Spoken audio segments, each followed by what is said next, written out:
Welcome to another episode of AniBreak, the show where we break down the week's hottest topics in anime, manga, and video games. My name's Jason, and this week we have a good amount of stuff to talk about. We have stuff regarding the press conference for Ghost in the Shell Arise, that new anime project coming from Production IG.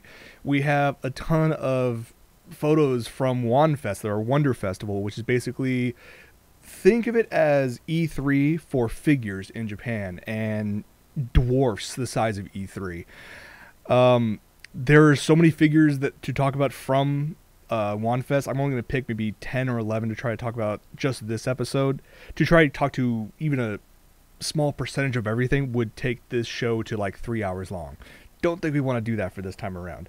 But I also have other news to talk about, including a new tribute comic for Ava that's actually funny as hell, some sad news in the gaming world, also a music box set that I am absolutely drooling over and I'm going to try whatever I can to get, but that's going to be for later on. Let's start off with the biggest news that came out just yesterday.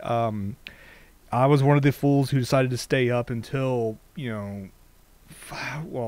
the press conference for Ghost in the Shell Arise was at 9 p.m. Japan Standard Time, which translated to 4 a.m.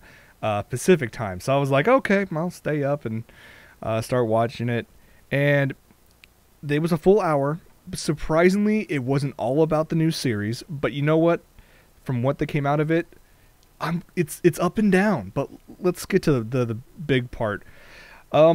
Ghost in the Shell Arise. I predicted several things about this series. I thought it was going to be a reboot of the Laughing Man, the Puppeteer season.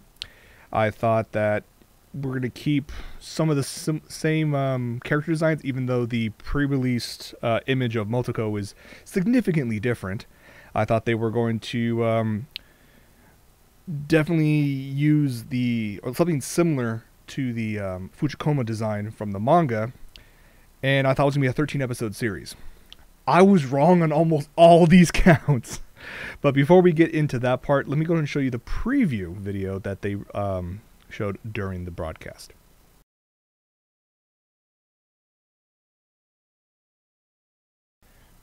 There it is. That's Ghost in the Shell Arise. Now, right off the bat, you can obviously see at least the production value that Production IG has been known for years now is still in place for this new series. But I guess you can call it a series, but it's more of like an OVA set. Instead of the 13-episode series that I thought they were going to go forward, this is a prequel to basically the movies and the TV show and whatnot, back when Motoko was actually still in intelligence, not the Section 9, but the military intelligence. And this is going to be a 4-parter. Each episode is 50 minutes long. To coincide with each of these episodes, they're going to actually showcase them in theaters in Japan for a brief period of time before they start releasing these on Blu-ray and DVD. So, I mean, one could hope for more in terms of, a longer series.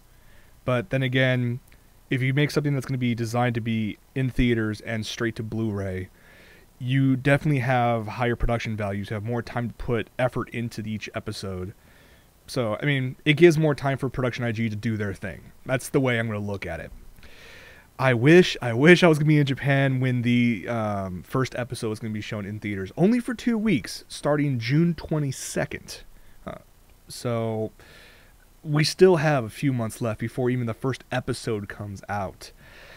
The one thing I'm extremely jealous, aside from people in Japan are going to go see it in theaters, that people who are at the theater have a chance to purchase a special version of the Blu-ray or DVD bundle that'll have a bunch of extras and whatnot that obviously we here in the States probably won't get. But I'd be happy just to get this damn thing on Blu-ray day and date. Granted, you're looking at about $80 for that first Blu-ray plus shipping, so you're probably looking at about $100 per episode. This 4-parter will cost actually around $400 if you wanted to go down that route. I will probably have to wait till we get an official version stateside because I'm not made of money, but we'll find ways. What else can we talk about it? Let's talk about the music, as you heard. That is not Yoko Kanno.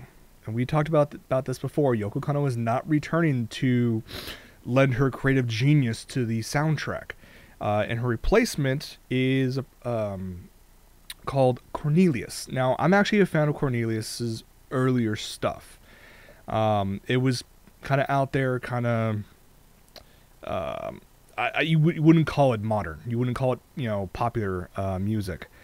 Now, Yoko Kanno and Cornelius actually worked together to provide some music on an app for Android devices for an alarm clock that doesn't really sound like either of them, but, hey, they both work together.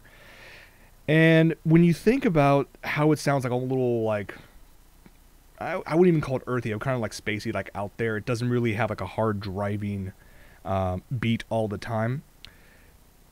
If you think back to some of Yoko Kanno's works on the Ghost in the Shell Standalone Complex series, there were a couple tracks that were kind of the same. If this was me in charge of this and we were going to use Cornelius, I would say for these trailers and for the opening sequence, you want something that drives hard and fast and get people excited. But then we get things like the opening theme, which was released as well. We're going to go ahead and watch that in a moment. And again, when you think about like the original TV show, it was hard, it was hard driving, it was fast, it got you amped up, it got you excited for the series. This, well, I'm just going to play it.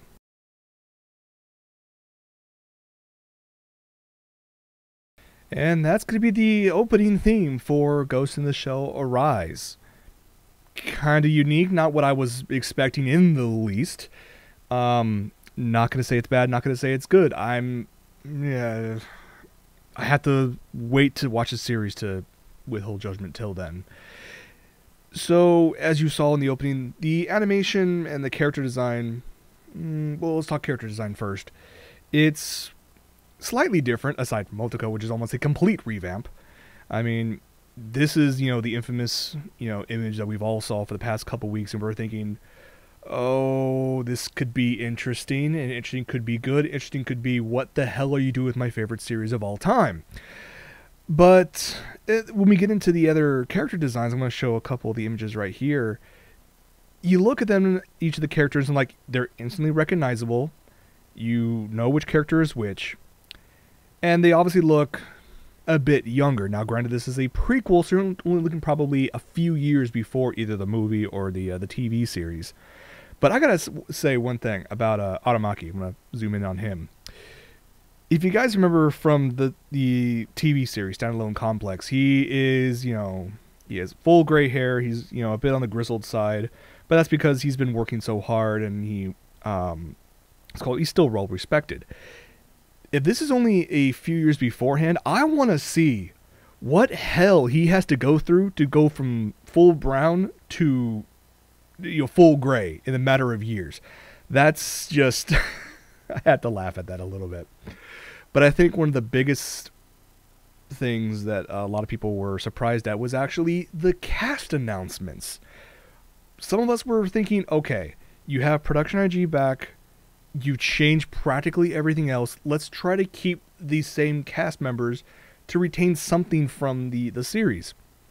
No, it's basically a complete recast. And I think the biggest one of all is who is actually cast as Motoko Kusanagi. It's going to be Maya Sakamoto, of all people. Now, granted, there is some... It ties in somewhat. I mean, Maya Sakamoto, one of her first voicing roles was the little girl at the end. I think it was the movie or the first movie. The net is vast and infinite. All that little bit at the end. She's the voice of that little girl. So for her to come around and be the voice of the Major, I guess that can kind of work. But listening to some of her previous works, is that really going to offer the same feel that you got from listening to the Major in previous incarnations. Yeah, we'll see. Like I said, the rest of the cast is almost completely new. Yeah, I mean, we have a different director. I think maybe a couple people on the 3D CG side came back because they're working at Production IG to work on this. But the whole thing with the original mangaka, Masamune Shiro, who's going to be a part of this, Shiro only has like a very minor role that I thought. I thought it was like, okay, you are working with them on this. This is going to be amazing. You're going to be helping out with a version of your manga more closely aligned with the manga. No, it was more along the lines of, okay, that sounds cool. That sounds like something I might do, and go from that. But the script for each episode is actually by To Ubukata, who worked on other stuff. So more specifically, Marduk Scramble. So if you guys haven't seen that yet, I would watch it. It's I really enjoyed it. It's very dark, which makes me hope that this series is going to be just as dark. Okay. Let's talk about one of the other things that I was hoping for. Let's talk about the Tachikomas. I was hoping that they'd be a little more closely aligned to these Uchikoma, the Fuchikomas that were actually in the manga. These little guys look a little similar to the Uchikomas at the end of the third movie. And of course, we can go through the whole detail about how they couldn't use the original design due to copyright back in the day, which is why the Tachikomas came out the way they are. And I was hoping, you know what, it'd be cool to continue on with this motion. No, we get a early prototype Tachikoma with absolutely huge armored legs. Now, the fact that they don't have a pod in the back to carry people, I can understand that they are prototypes, but I'm hoping, if anything, they keep the freaking same voice actress that used the Tachikomas from the series. Out of all the cats that they announced, they did not announce who was actually voicing the Tachikomas or whatever the hell they're going to call them in the series. So, yeah, to recap, it is a 4-episode, 50-minute part OVA. In Japan, they're going to receive a brief stint in the theaters and then released on DVD and Blu-ray. I'm guessing we'll get some sort of announcement about getting it stateside hopefully soon, hopefully before, June 22nd. I'm sure whoever's going to pick this up will make a big ol' splash at some major anime convention stateside. This is a prequel. This is not a remake of the first season of the TV show like I thought it was going to be. This is basically when Motoko, when she was younger, back in basically military intelligence. Yeah. Let me say this. When I first watched this, I was incredibly skeptical. I saw it and went, how dare you? You're changing everything that made Ghost in the Shell work for me. But then again, that's very selfish of me. And then I watched it a few more times, and, I started to become more appreciative of the animation quality. The character design, I'm hoping they'll grow on me for the sole fact that they are still recognizable. And I'm hoping that the new cast brings a similar energy from, the TV series. Music, I'm hoping that Cornelius steps up to the plate and delivers something that, even will make Yoko Kanno proud. But yeah, it's all up in the air. I have no idea what else to expect other than, please be good. Please be good. I mean, I know I'm not the only one here when I'm stating that Ghost in the Shell Standalone Complex was one of the best series in recent memory. So, but like I said at the beginning, this was not the only major announcement at this press conference. This one made me happy. There is in the works a Ghost in the Shell online game. They're going to call it a hacking FPS, hacking first-person shooter. This is by a subsidiary company of game developer Nexon, and this one actually features the characters from Ghost in the Shell Standalone Complex. So, if anything, if Arise sucks that bad, we all will still have the ability to play this game. Nexon already announced that they're going to be releasing the game in the first half of 2014, and they're going to release the game worldwide. Now, granted, this is not going to be at the exact time, so, Japan will probably get it, maybe 6 months beforehand, but eventually we will get this game stateside. So it's a first-person shooter featuring characters from Ghost in the Shell standalone complex. There's going to be a massive hacking element to it, something we probably haven't seen in previous games. So I am absolutely stoked for this part, at least.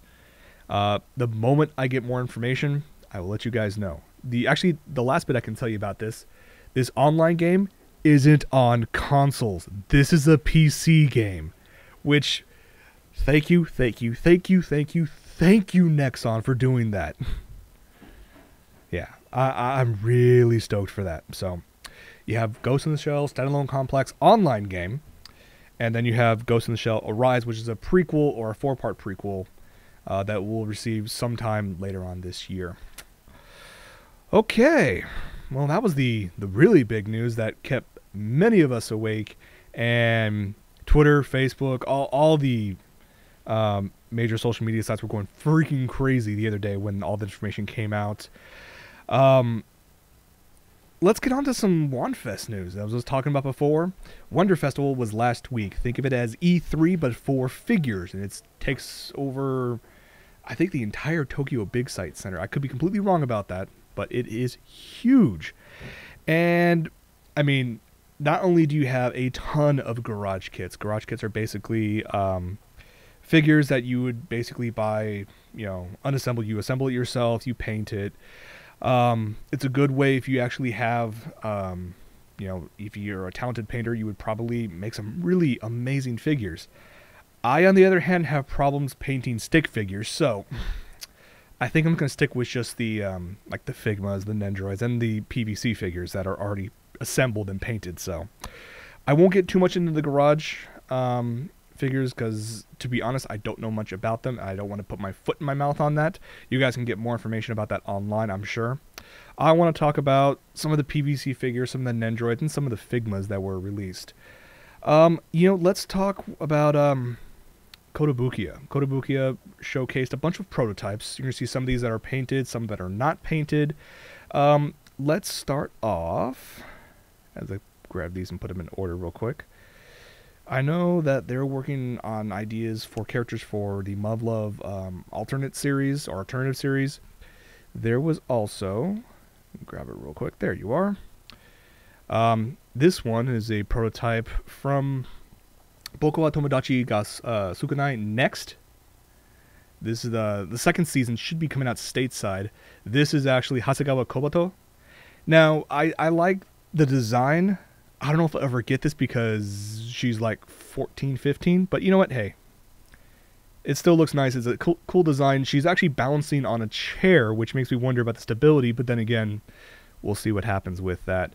They had a couple other prototypes. I'm going to see if I can find those real quick. Everybody had stuff from like Love Live, stuff from actually a bunch of Idolmaster stuff.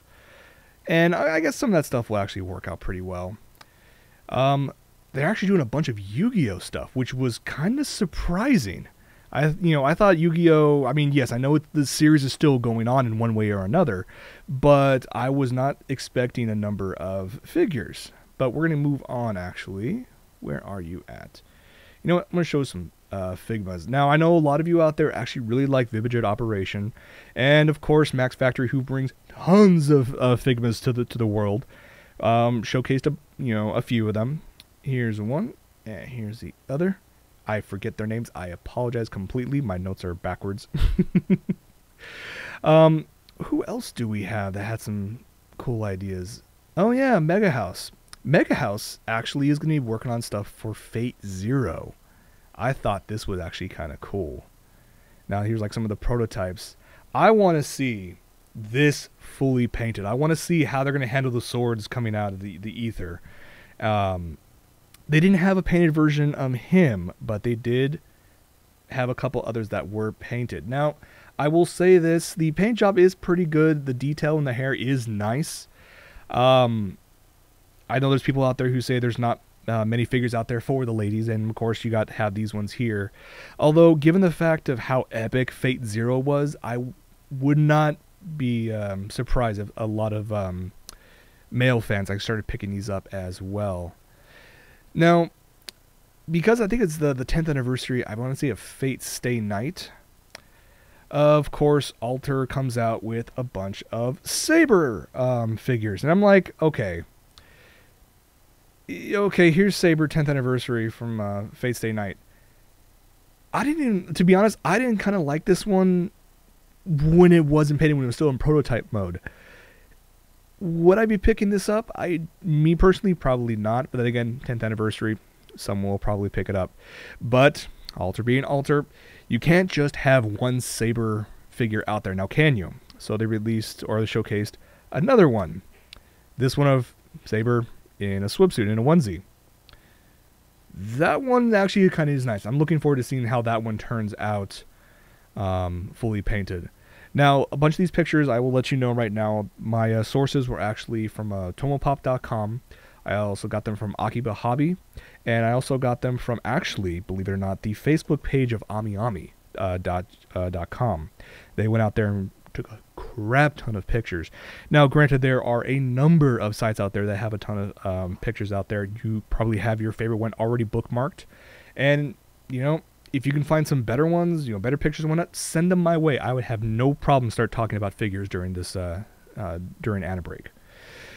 But let's get to Good Smile, because Good Smile Company, they came out, as always, with a slew of goodies from several other affiliated companies. Nendroids, PVC figures, a crap load of stuff from Max Factory. I mean, let's showcase actually this. This is a prototype of an upcoming figure from Excel World. This, I have a similar one that's actually already pre-ordered. It should be available, I think, next month. I'm looking forward to. I'm hoping this one will come out just as nice and hopefully not as expensive, because that's going to be a pretty penny. But the other one from Max Factory about Excel World, that surprised the hell out of me. And this one's a little NSFW, not safe for work. But you know what? I'm going to show it anyway because it's just crazy as all hell. You look at that and I'm going, holy crap, do need. Just the detail. I love the design between the two characters. That one's just... yeah, please. Yes, and please and thank you. I want this right now. Now, they also had a bunch of stuff from Hanagai. And, of course, you gotta have to have another Miku. And this next Miku is just a prototype. It's kind of like, Miku under the water. Her hair is probably one of the most intricately designed pieces I've seen on a figure to date. Now, granted, this is also a prototype, so the final product may not even be nearly as detailed as this. It could be even more detailed. Who knows? But I saw that and went, that is absolutely stunning. That'll be fantastic to see when it comes out. I cannot wait to see a painted version. Some other stuff from Good Smile, because Good Smile came out with a bunch of stuff that they were showcasing. Let's go with, there you are. I believe this is from Idolmaster. I could be mistaken on that. I believe this is Max Factory as well. This, I think it's, I want to say it's Ray. She has a nice bit of detail, not only just the hair, but also in the frills for the skirt. It also comes with a microphone and stand. I'm actually a fan of Idolmaster. I'm going to be probably picking this up when it comes out. As a side note before we move on, Max Factory also showcased an interesting Figma that I was not expecting. Yeah. Motherfucking Bruce Lee gets his own Figma. I mean, I guess everyone wants to have a figure or a Figma, so yeah. You got I had to laugh at that. It was cute. I was not expecting to see a Figma of Bruce Lee through all of this. I'm not even going to try to touch all the Toho figures that are out there because way too many to talk about. Let's show a quick Nendoroid. If you guys are fans of the Muv-Luv alternative Total Eclipse series, you got a couple right there. I know Michael, who is a big fan of the series. He's not a biggest fan of Nendoroids. He's probably going to pick these up just because they are cute. I believe this next one's from Max Factory. This is Nyarko-san. And I love the fact that they actually still kept the use of her hair to create the heart, which she does. She makes crazy designs with her hair throughout the series itself. The outfit is, what can we say, very revealing. I know a lot of fans will be definitely oogling over this the moment that it actually comes out, for pre-order and 2 painted. A lot of people are going to go after that. I'm still on the fence about it. I may pick it up, I may not. Before we get to the absolute, well, there's 2 that are absolutely drop dead gorgeous. Why not? We'll talk about another Miku real quick. This is the next Racing Miku. There's always a new one every single year. I'm sure after this one, there'll be a Figma version and an Nendoroid version, and maybe a alternate paint scheme. They know what they're doing with Miku. They can make that girl so much money from all the different designs, and fans will pick it up. I do like the design with the hair. It's, you know, very active, very flowing. The design for the outfit itself, it's all right. The color scheme is nice. I'll say that much.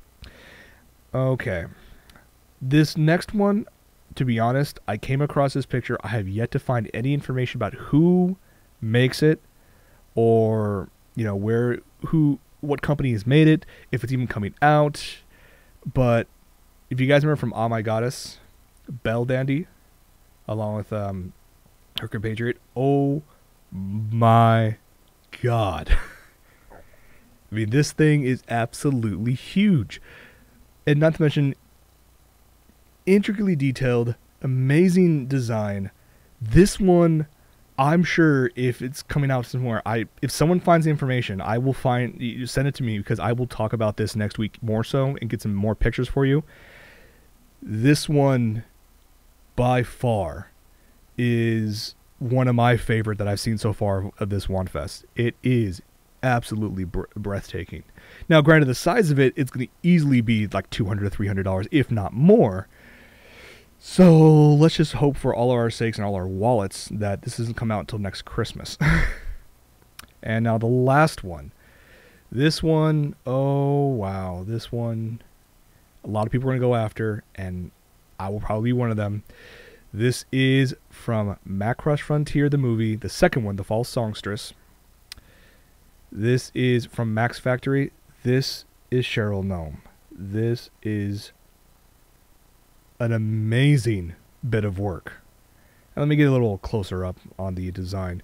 I mean, obviously, the set design is incredible. The base, I love the design with the gears. Let me get a closer up shot. The hair, the costume, the outfit, the color design, the way she interacts with the base. This is huge. The detail, I couldn't imagine trying to paint something like this. It would take me well over 6 months. Now, she's going to be a decent size. She's 1/7 scale. And the thing is, Max Factory has not announced an official sale date. They haven't announced a pre-order date. They haven't even announced how much it's going to be. But so many people I know are going to buy this the moment they can. So, to try to help you out, as soon as I find information about a pre-order date, I will let you guys know ASAP. I love the fact that part of the, I guess you can call it the thong that she's wearing, if you can call it that, on her backside there's a little bunny tail as well. So, there you go. And like I said, all of these are just a taste of what you can find online from WonFes. WonFes was absolutely huge. It's huge every single year. I did not get to a number of other smaller companies. I did not even get to the Supersonicos by Nitro Plus. There's actually some nice ones. Like I said, did not get to the Garage Kits.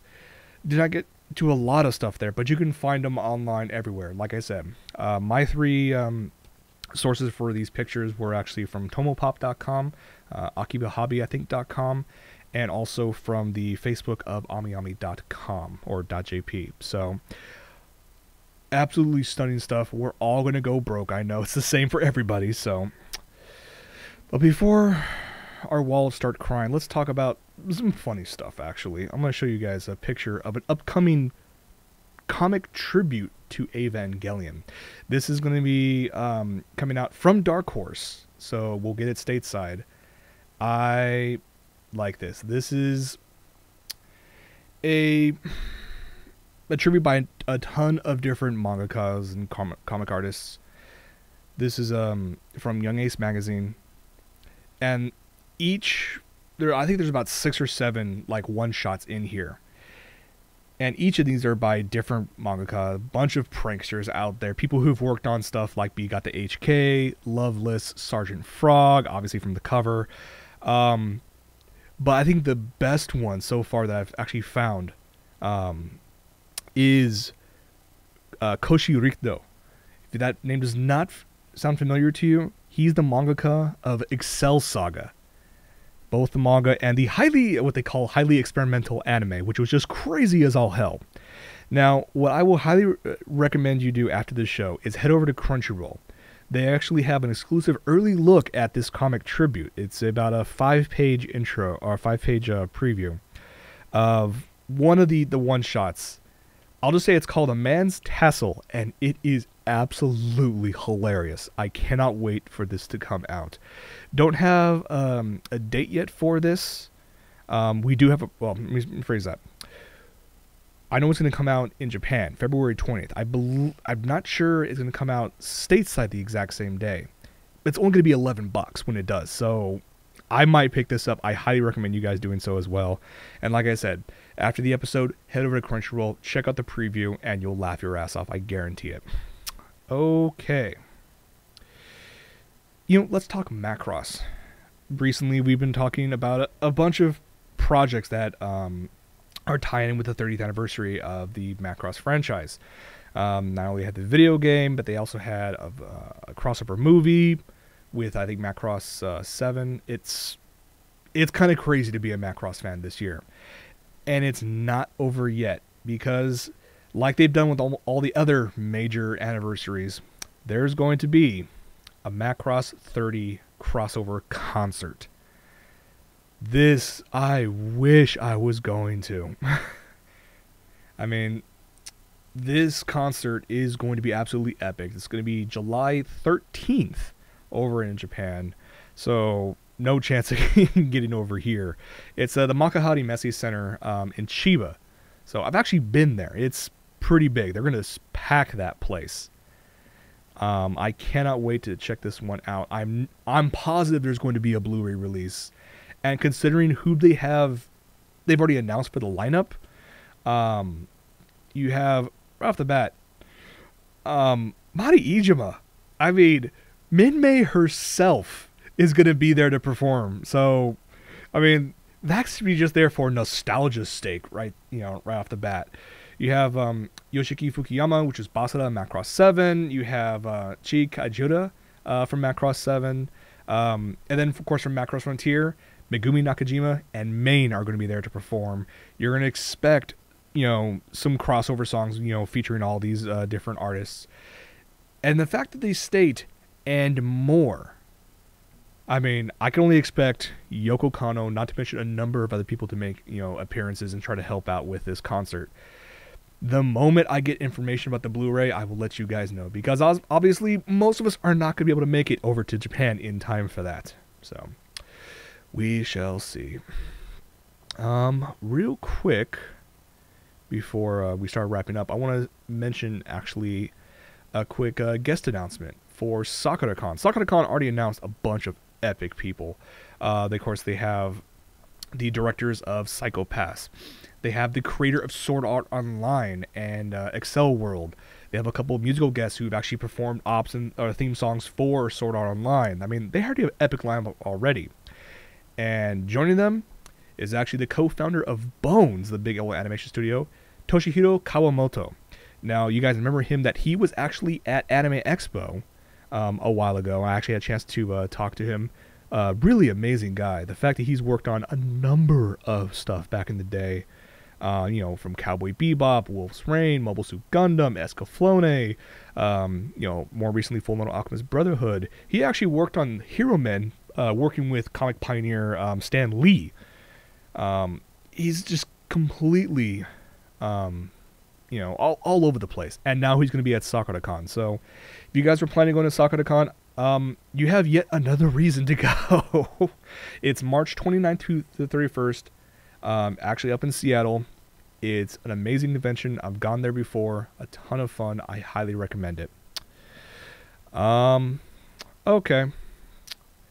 Shall I talk about...